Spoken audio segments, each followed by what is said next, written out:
दाना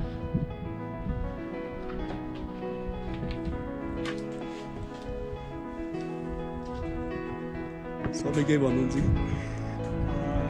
कि फोक्सोन्डो जाने बाटोमा अहिले यहाँ एकछिन रेस्ट गरिरहेको छ एकदम धेरै रमाइलो एकदम मन एकदम खुसी हुनु रमाइलो लाग्ने यहाँ तपाईँहरू आउनु होला तर अहिले प्रिपेयर भएर दिनमा 20 किलोमिटर हिँड्नुपर्छ त्यस्तो गाह्रो छ सकेसम्म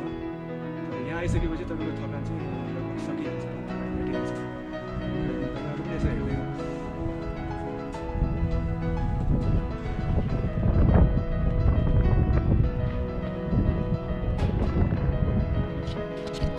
टाढो नदेखाउने हिँड्न सक्छ अहिले ढिलो हामी फर्किने हो क्या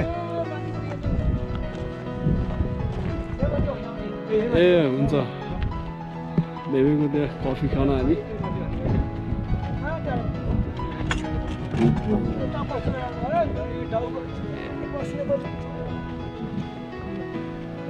यस्तो रहेछ कफी पाउनमा आज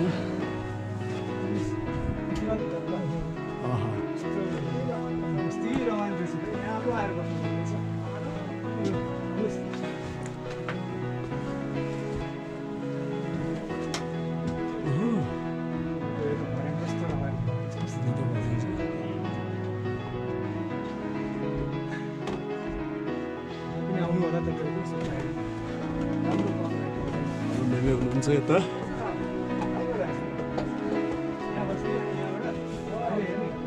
हाम्रो मेमेकोमा कफी खान आज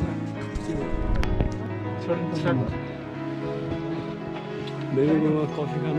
यहाँबाट बाहिर हेऱ्यो भने फोक्सोन्डो देखिन्छ कफी खाएर फोक्सोन्डो हेर्ने यहाँबाट यो भ्यू तपाईँले कहिले पनि कहीँ भेटाउनु होला सो क्लिन अनि हामीले अब बुवाले हामीलाई बाबाले कफी बनाएर खुवाउनुहुन्छ यहाँ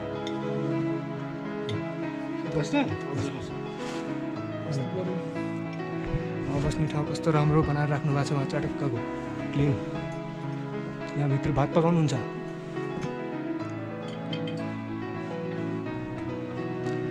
यहाँबाट माथि जानु पनि ठाउँ रहेछ माथि जानुहुन्न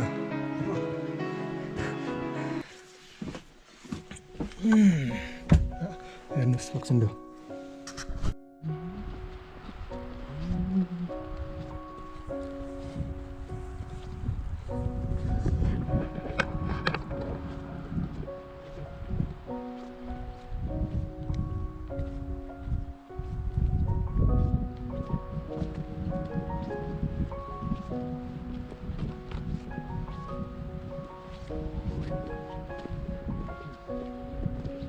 फोक्सोन्डोको तालको छेउछाउमा ढुङ्गा पनि रमाइलो लाग्छ है एकदम रमाइलो छ मिलो छ हरियो खरी छ मस्त छ कस्तो छ